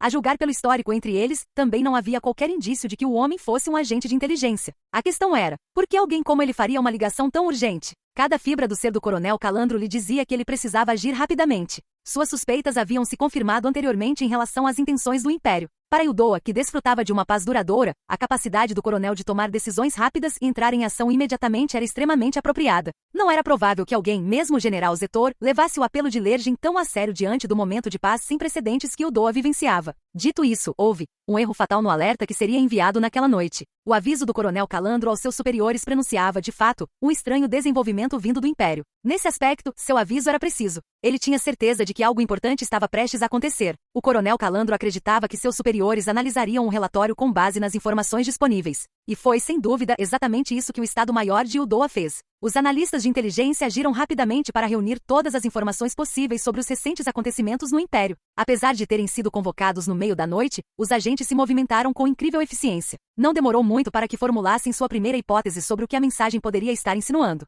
Essa hipótese, porém, teria deixado qualquer cidadão imperial confuso se chegasse aos seus ouvidos. A princípio, os botões haviam sido abotoados na ordem errada. Isto é uma emergência. Pode estar a ocorrer uma crise política no Império. Mensagem imediata para nossa embaixada na capital imperial. Precisamos apurar o que está acontecendo por lá. Precisamos de informações sobre os políticos deles e as políticas de governo. O alerta foi enviado. Os analistas também conseguiram prever que uma emergência estava se desenrolando. O problema, porém, era que as pessoas frequentemente faziam avaliações com base em seus próprios valores. Elas acreditavam que os outros pensavam da mesma forma que elas. Os cultos ildoanos só conseguiam pensar em termos de como operavam. Suas mentes altamente refinadas eram o que arruinava os sábios analistas ildoanos. Infelizmente para os analistas, eles haviam se esquecido de que os políticos imperiais já não eram tão refinados quanto antes. Em outras palavras, o que estava prestes a acontecer com a nação deles era inteiramente fora do alcance de sua mais fértil imaginação, porque seus vizinhos frequentemente acreditavam que a violência era a única solução. Assim, os analistas ildoanos dedicariam todo o seu poder a reavaliar o cenário político do Império sem sequer suspeitar que pudesse ser algo diferente. 11 de novembro de 1927, ano unificado, Gabinete do Estado-Maior do Exército Imperial. Na parede de uma sala do Gabinete do Estado-Maior, havia um relógio. Todos os olhares observavam enquanto os ponteiros giravam lentamente em círculo. A sala estava repleta de uma mistura de tranquilidade e inquietação. Os oficiais do Estado-Maior, impecavelmente vestidos com seus uniformes recém-engomados e ostentando suas vistosas dragonas, estavam inquietos enquanto observavam cada segundo passar do relógio. Em contraste com seus oficiais, o general Zetor estava tão relaxado quanto possível. A tensão parecia não o afetar. Ele fumava um charuto tranquilamente e até pegou um livro para ler, como se não tivesse nenhuma relação com o que estava prestes a acontecer. Ele esboçou um sorriso enquanto folheava algumas páginas. Como se estivesse absorto na comédia pastelão que lia, ele elegantemente pousava o charuto para esconder o sorriso. O mundo é um palco, e as pessoas são os atores. Ah, como os clássicos podem ser interessantes. Tomar notas sobre anedotas interessantes era um passatempo do general. Definitivamente, aquele não era um momento nem um lugar para passatempos, o que significava que era tarefa de seu ajudante de ordens, o tenente-coronel Uger, solicitar a atenção exclusiva do general. Essa era, sem dúvida, uma das partes mais difíceis de ser ajudante de ordens. Nunca era fácil interromper um superior quando ele estava se divertindo. Mas considerando que a operação estava prestes a começar. Senhor, desculpe interrompê-lo neste momento em que o senhor parece estar se divertindo, mas... Sim, coronel Uger, o senhor também quer ler este livro? Eu não me importaria de emprestá-lo ao senhor quando terminar. Não, senhor. Com todo respeito, Você quer tanto ler? Não sabia que você era tão fã de romances. Bom, tem outro que eu posso recomendar. Um sobre um homem que odeia mulheres e uma mulher que odeia homens apaixonados. O Ger fez uma careta para seu superior, e quando percebeu que estava sendo provocado, o general Zetor já havia reajustado o charuto em sua boca. Ele parecia tão à vontade, o jeito como soltou uma grande baforada de fumaça. Devido à sua patente, o tenente-coronel Ger não pôde fazer nada além de estremecer com o comentário de seu superior. E naturalmente, o general fez exatamente a mesma coisa. Vocês estão todos muito tensos. Manter o foco é importante, mas não podem se preocupar demais. Precisamos confiar que as pessoas em campo cumprirão suas funções. Sinto que essa tensão não é algo com que se possa acostumar. Não se deixe enganar, coronel. Esta é a nossa primeira vez atacando um país neutro, não é? É verdade.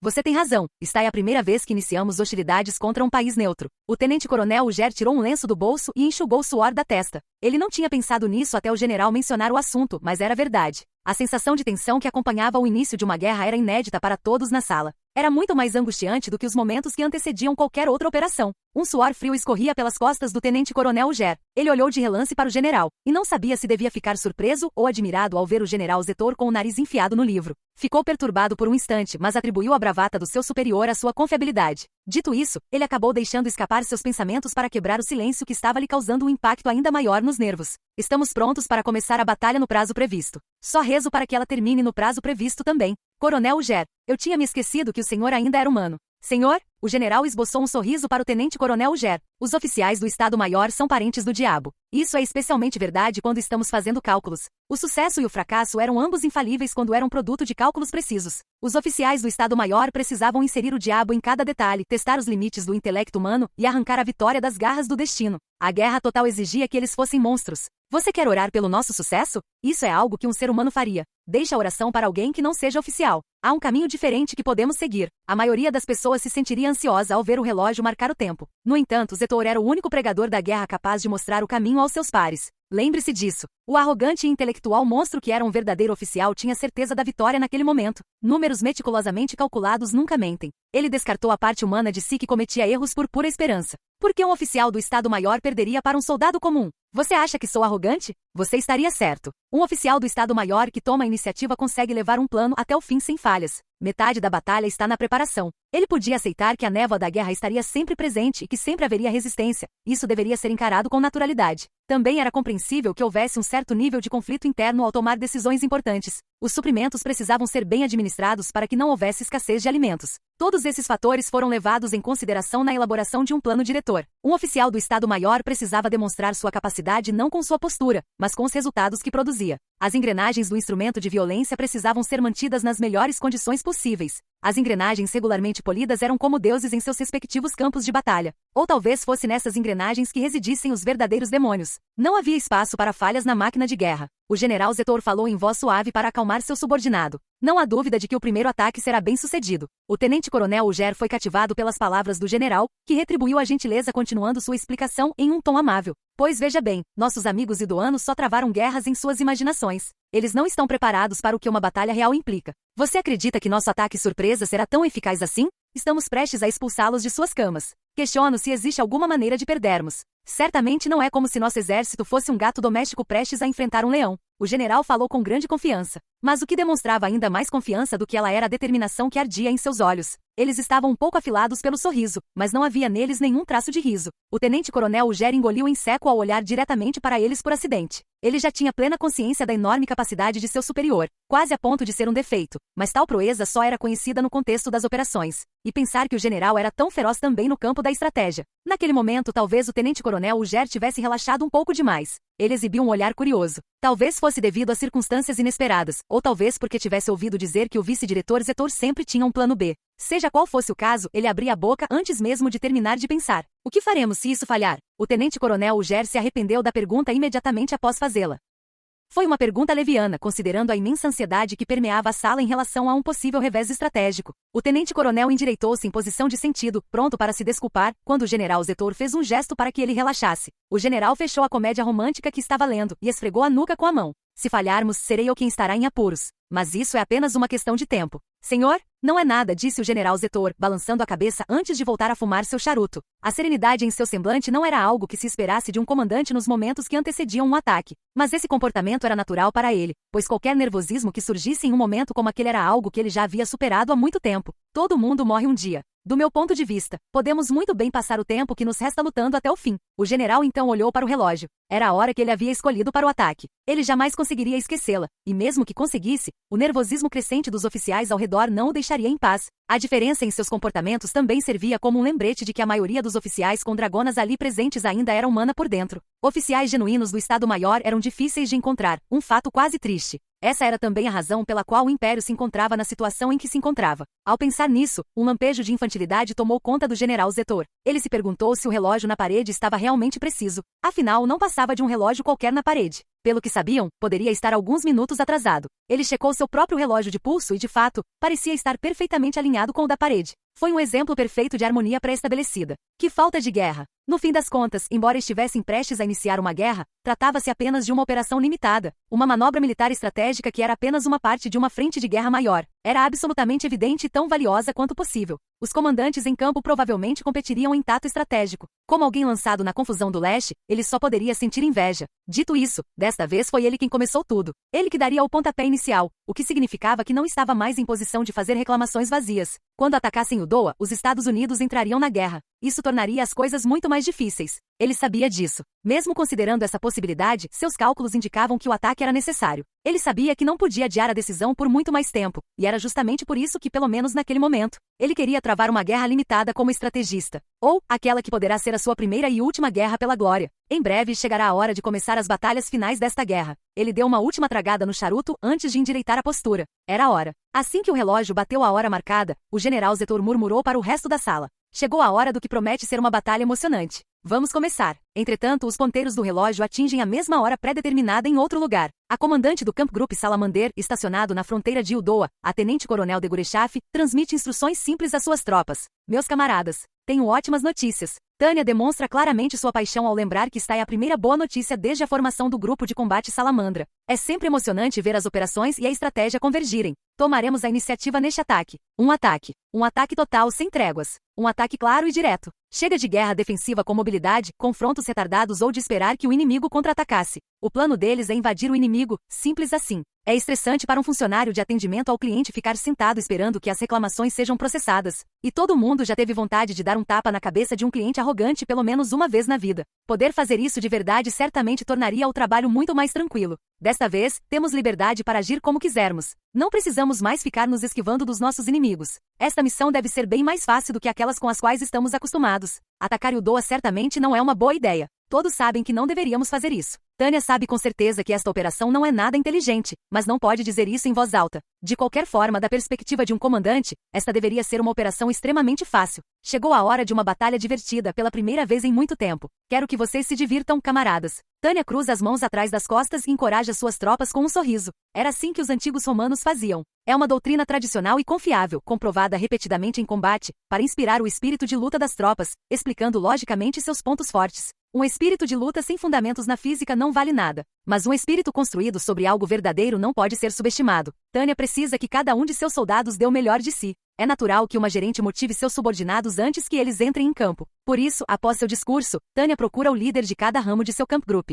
Ela começa pelo homem que lidera as unidades mecanizadas. Capitão Arrens. Nossa velocidade é crucial nesta batalha. Certifique-se de estar onde precisa estar em cada etapa da operação. Nosso objetivo é romper a linha inimiga. Você vai mesmo fazer isso? Tá brincando comigo? Tânia suspira antes de corrigir sua subordinada. Não podemos permitir que eles interpretem mal algo tão crucial. Romper a linha defensiva deles não é um objetivo que você deva almejar. É algo que você é responsável por alcançar. Você vai romper a linha defensiva deles. A qualquer custo, não importa o que. O tempo será essencial na batalha contra Uldoa. O sucesso da operação depende de as tropas deste homem conseguirem acompanhar o ritmo do jogo. O tempo é o recurso mais escasso para a operação. A margem de erro é mínima nesse aspecto. Gostaria de saber quantos exemplos na história existem em que um plano previa essa pequena redundância? Duvido que não tenha havido nenhum. Mas, dentre os poucos que existiram, quantos de fato conseguiram alcançar a vitória? Surpreendentemente, cabe a Tânia garantir que esta operação seja lembrada como uma das poucas que obtiveram sucesso. Enviar palavras vazias de incentivo e esperar que seus subordinados tenham um bom desempenho é algo que um superior inútil faz. Eles são o pior tipo de gerente, aquele que ignora a realidade e ainda exige resultados. Em tempos normais, Tânia teria respondido com rispidez a um superior que tentasse fazer isso. Mas desta vez as coisas são diferentes.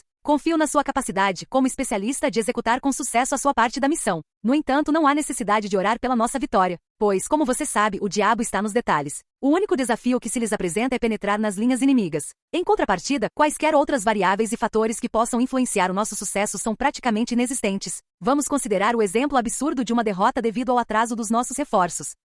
Só de pensar nisso já dá um nó na cabeça. Teremos algumas das nossas melhores unidades de prontidão atrás de nós, prontas para atacar. A cúpula já tomou todas as providências necessárias para o nosso sucesso. A vanguarda só precisa cumprir o cronograma. Se os reforços chegarem atrasados e causarem o fracasso da operação, não é responsabilidade da Tânia. E isso é bom. Ela está isenta de supervisionar o grupo. O sucesso desta operação depende do vosso desempenho. O nosso Camp Group já provou repetidamente a sua eficácia ao infiltrar-se, inclusive nas tropas da Federação. Com isso em mente, Tânia fala com muita alegria. Nós controlaremos os céus, sob os quais vocês liderarão o ataque em terra. Tudo o que vocês precisam fazer é o que sempre fazem. A menos que algum de vocês queira argumentar que o exército ildoano representa uma ameaça maior do que o da Federação e será demais para nossas táticas habituais. Certamente não há ninguém tão estúpido em nossas fileiras. O capitão Arrens parece compreendê-la, pois acena levemente com a cabeça. E por que não compreenderia? Minha lógica é impecável. Um bom cidadão precisa cumprir seu dever com integridade. O que vamos implementar hoje é uma divisão de trabalho executada com perfeição, camaradas. O Cap Group abrirá caminho para que seus soldados penetrem e conquistem o país.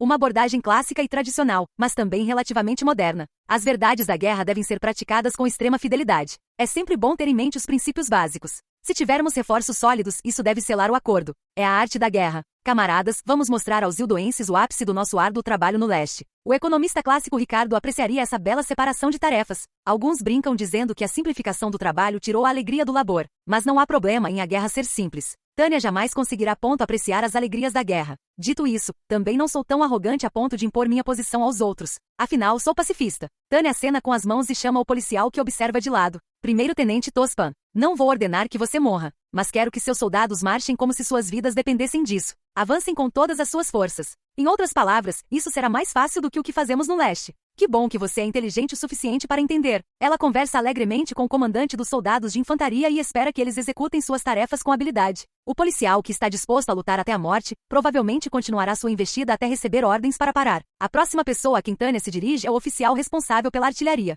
Ele tem uma expressão sombria no rosto. Diferentemente dos outros oficiais, ele não está tentando esconder seu desânimo antes da próxima batalha. E quem poderia culpá-lo? Afinal, seu trabalho é arrastar os canhões do exército durante o avanço para acompanhar o ritmo de todos os outros em uma batalha de guerra de manobra. E esses canhões são enormes. Fornecer fogo de cobertura em uma guerra de manobra durante a invasão de territórios inimigos é uma das tarefas mais árduas do exército. Ele e suas tropas têm mais probabilidade de serem mortos pelo trabalho pesado do que por uma bala perdida. Felizmente para ele, há boas notícias. Capitão Maybert, infelizmente não creio que o senhor verá muita ação nesta operação. As tropas amigas cuidarão da artilharia para o nosso Camp Group desta vez. A divisão de artilharia está aqui? O capitão Maybert ergue o olhar com esperança. O homem, porém, é um veterano. Já foi traído pela esperança vezes suficientes para saber que não se deve confiar nela. Essa hesitação provavelmente é fruto de uma desilusão aprendida. É uma cena realmente triste de se ver. Desta vez, no entanto, ele podia acreditar em Tânia. A divisão de artilharia, em outras palavras, o único Deus verdadeiro a quem se deve louvar, está lá, zelando por eles. O Estado-Maior, ou talvez, mais apropriadamente o General Zetor, realmente se superou desta vez.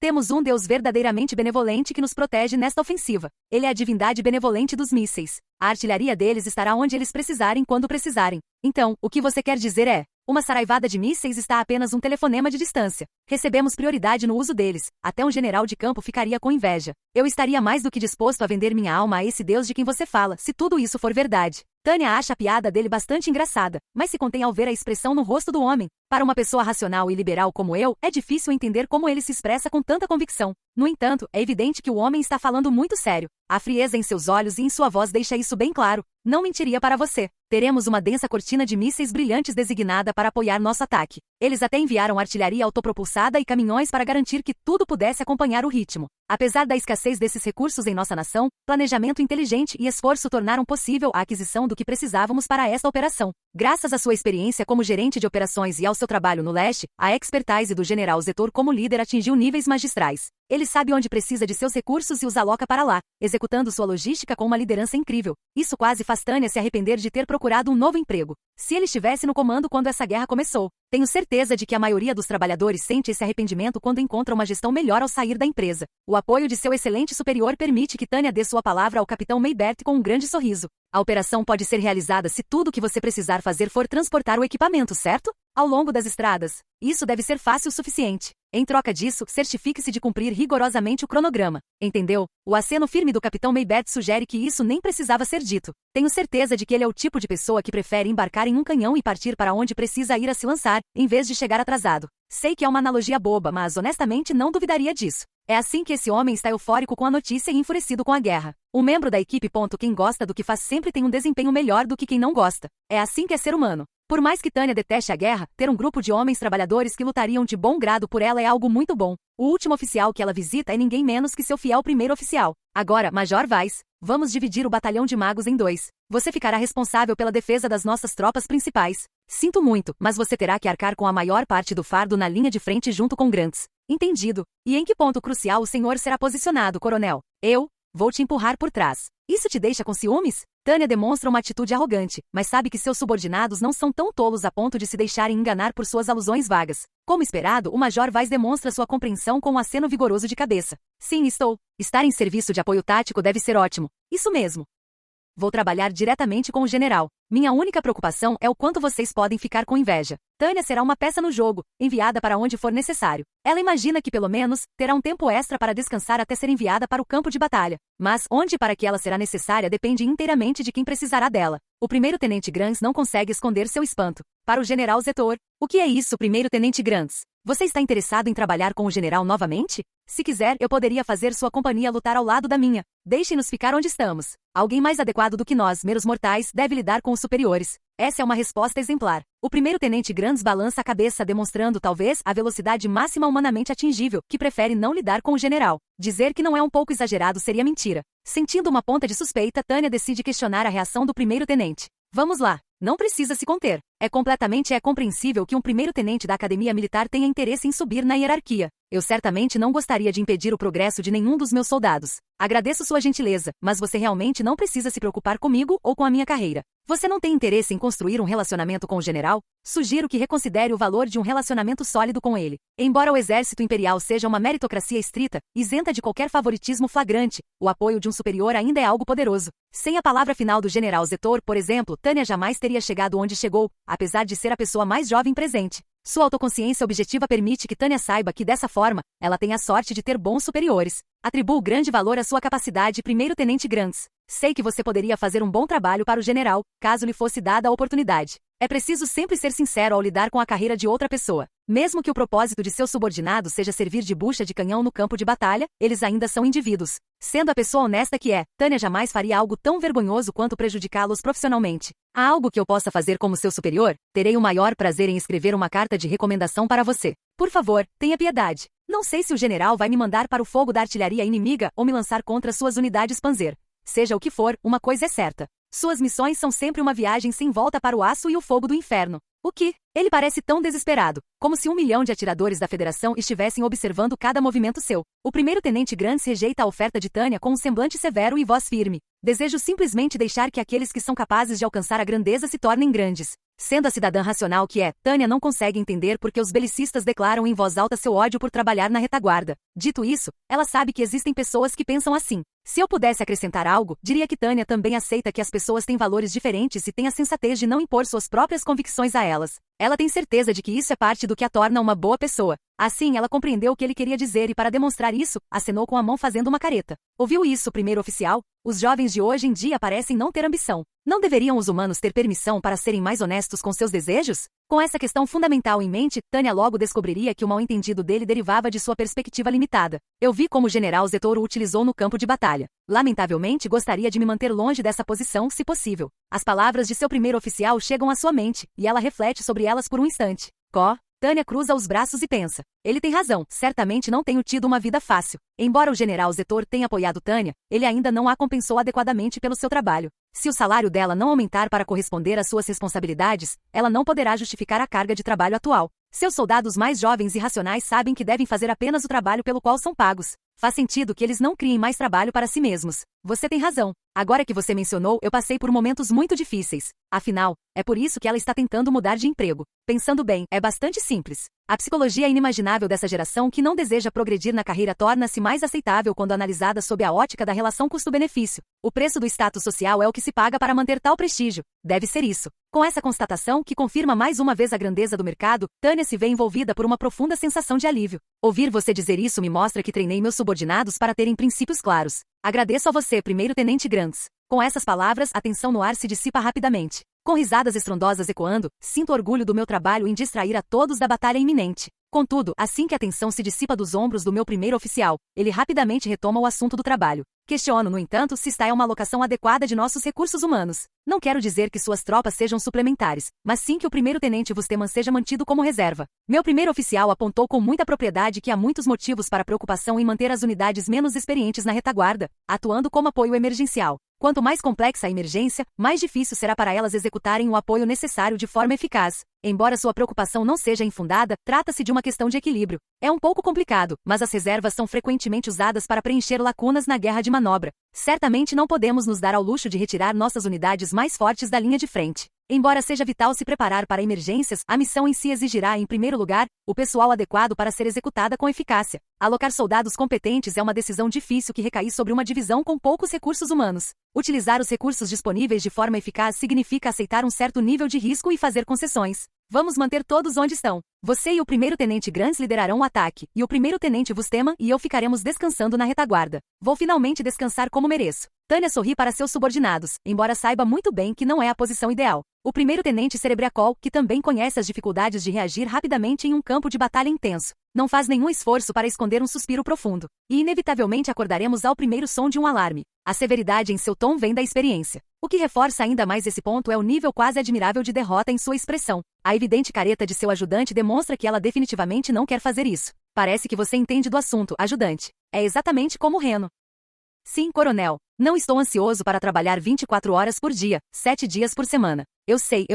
Eu também não estou nada animado com isso. Uma coisa que um superior jamais deve fazer é expor suas queixas aos seus subordinados. No entanto, devo dizer que concordo plenamente com as reclamações do primeiro-tenente Cerebriacol. Se estivéssemos em regime de plantão regular, poderíamos nos revezar para tirar folga. Mas como toda a companhia estará de prontidão 24 horas por dia, 7 dias por semana, isso não é possível. Independentemente de estarmos dormindo, comendo ou tomando banho, teremos que atender ao alarme a qualquer momento. Não haverá tempo para descansar. Pior ainda é o fato de não haver tropas de reserva suficientes para apoiar essa batalha. No pior cenário, talvez tenhamos que nos mobilizar diariamente por 24 horas seguidas, ou seja, sempre. Bem, de qualquer forma, Major Weiss, certifique-se de avançar implacavelmente, não importa o que aconteça. Espero que você elimine o inimigo de forma rápida e eficiente. Sim, Tenente Coronel. Pretendo garantir que você tenha o sono reparador de que precisa. Não espero nada menos de você. A última coisa que você quer é que eu tenha que aparecer do nada e te dar um chute na bunda para te fazer mexer. Não sou o mesmo de quando estava na Dácia. Podem contar comigo. Os historiadores mantiveram registros detalhados de como tudo começou.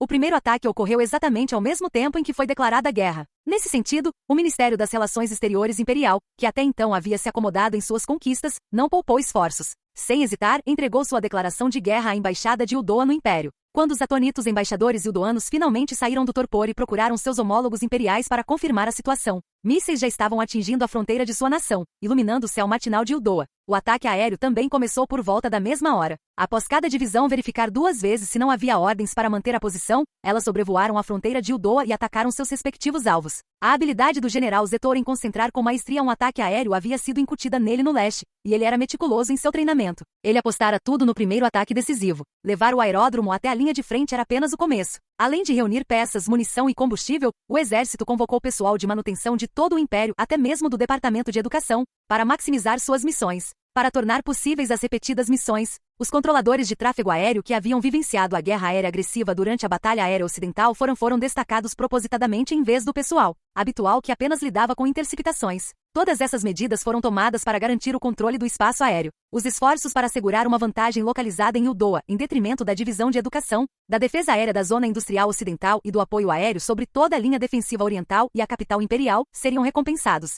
As tropas em terra avançaram enquanto a frota aérea controlava os céus. Com um nível de supremacia aérea sem precedentes para o exército imperial moderno, eles poderiam até mesmo enviar seus canhões ferroviários para pulverizar a linha de defesa de Uldoa. Aço e sangue abalaram o território de Uldoa como uma onda de choque que rapidamente se espalhou pelo aparato político da nação. Todos os afetados pela guerra foram tomados pelo pânico, e antes que percebessem, o pânico coletivo se transformou em um turbilhão de caos. O mesmo aconteceu com o Coronel Calandro, que passou a noite inteira esperando por mais informações vindas do Império ou do controle de fronteira de seu próprio país. Afinal, fora ele quem dera o alarme. Sua intenção era se preparar para o que quer que viesse, então não se surpreendeu quando um oficial em pânico entrou cambaleando em seu escritório. CC Coronel. O oficial histérico era um jovem primeiro-tenente. A maneira como ele tropeçou ao entrar correndo na sala alertou o Coronel Calandro para a gravidade da situação. O Coronel Calandro respirou fundo e, preparado para qualquer conspiração que estivesse em curso, interrogou o oficial com um tom firme. É um golpe de Estado? Ou o governo está reprimindo o povo? Uma purga política? Não importa o que seja. Só me diga o que você sabe. Ó, Império, eles... O Império? Ele presumiu que isso significava que algo havia acontecido no Império. Embora a hesitação do homem fosse perturbadora, ele esperou que ele continuasse. Eles estão em movimento. Eles se mobilizaram. O Coronel Calandro não entendeu muito bem o que seu subordinado estava tentando transmitir. Eles estão chegando. O discurso dele não fazia sentido. Seja lá o que o policial estivesse tentando dizer, ele estava tão perturbado que não conseguia se comunicar. O homem estava agindo de forma completamente histérica, e esse jovem oficial, em particular, não era do tipo que perdia a compostura.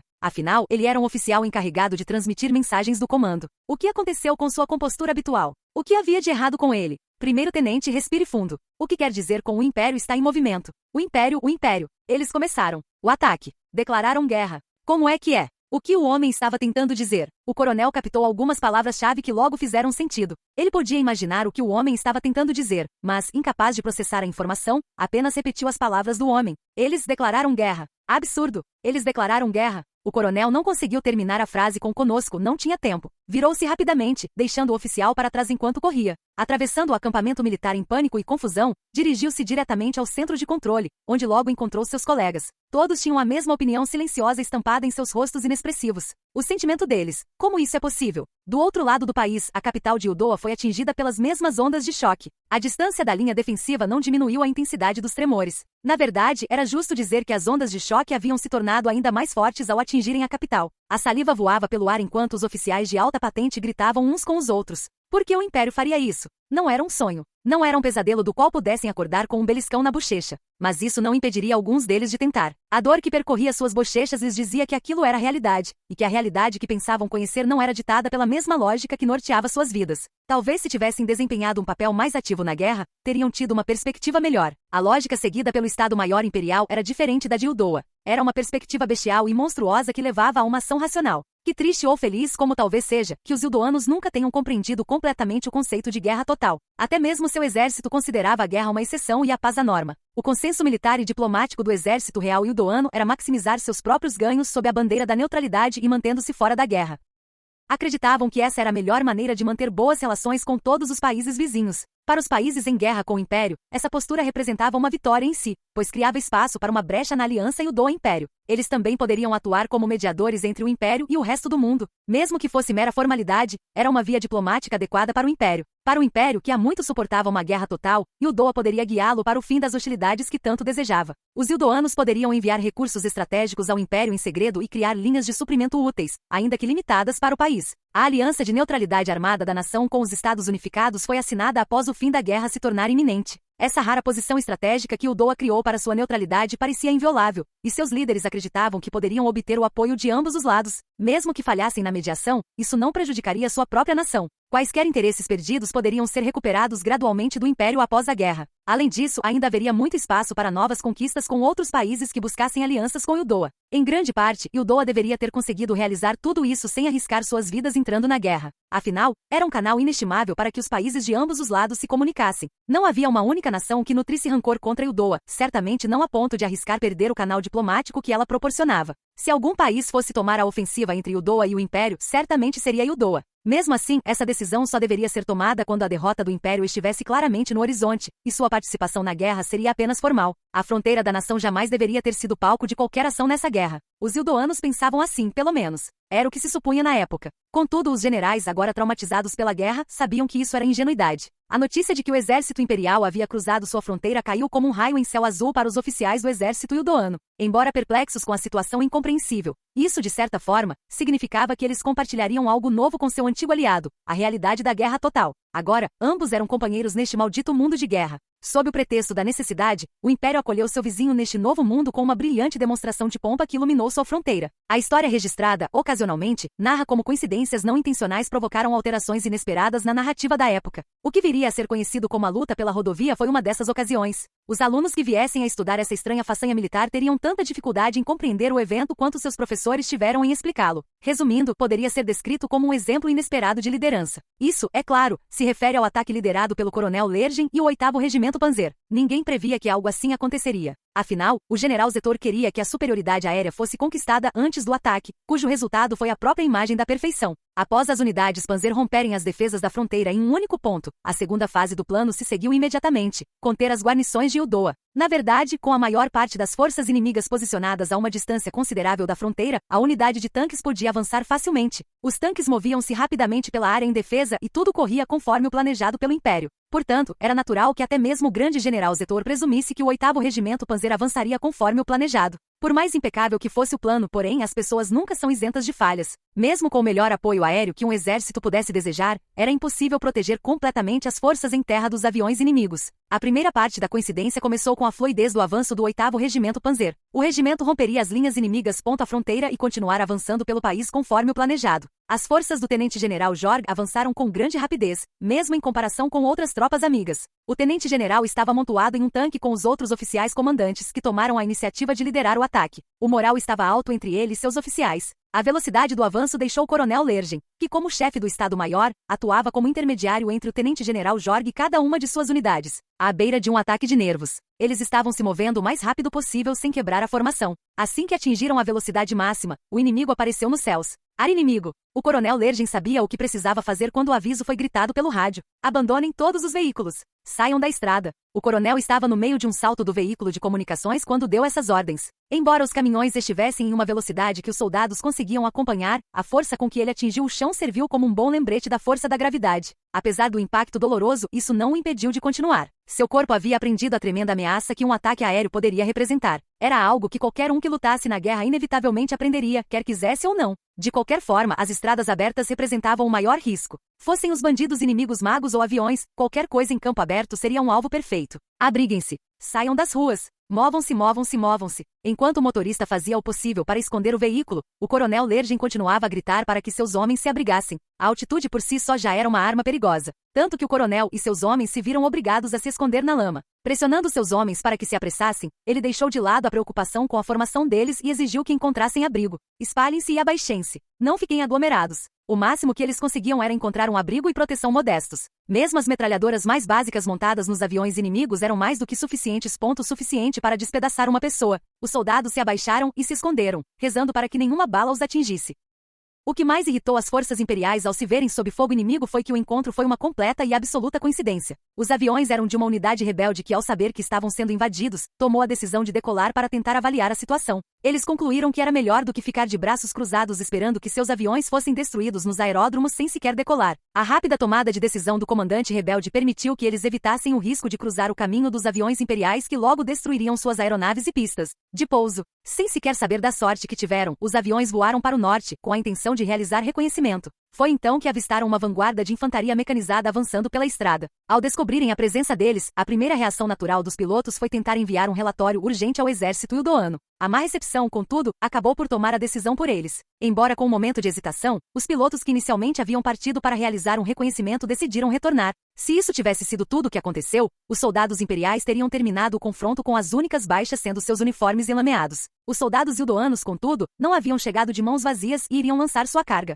Seus aviões estavam equipados com bombas de 80 quilos fabricadas em Ildoan, foguetes ar-superfície fabricados pela Commonwealth e canhões automáticos produzidos sob licenças globais. Para os soldados ildoanos, o uso dessas armas equivalia essencialmente a testes de tiro. Eles avançaram diretamente para a frente da guarnição e lançaram suas munições antes de retornarem à base. A dimensão do ataque deixou claro que se tratava de um confronto menor. Para as unidades Panzer atingidas pela explosão, foi, no máximo, um incômodo considerável, nada mais do que fogo de supressão, com apenas alguns tanques próximos à linha de frente perdidos. A guerra, no entanto, era repleta de caos imprevisível. A maioria dos oficiais e soldados imperiais ergueu solenemente a cabeça da lama para observar o retorno dos aviões, apenas para descobrir que a operação, que até então transcorria sem problemas, rapidamente se transformou em um caos. O comandante foi morto. Ao perceberem o ocorrido, os oficiais do 8º Regimento Panzer correram para a vanguarda e encontraram o comandante Jorg e a maioria dos outros oficiais do Estado-Maior que o acompanhavam no caminhão, blindado completamente destroçados. Era um exemplo gritante do principal problema de comandantes liderando investidas. Com o coronel Lergen atuando como intermediário do comandante,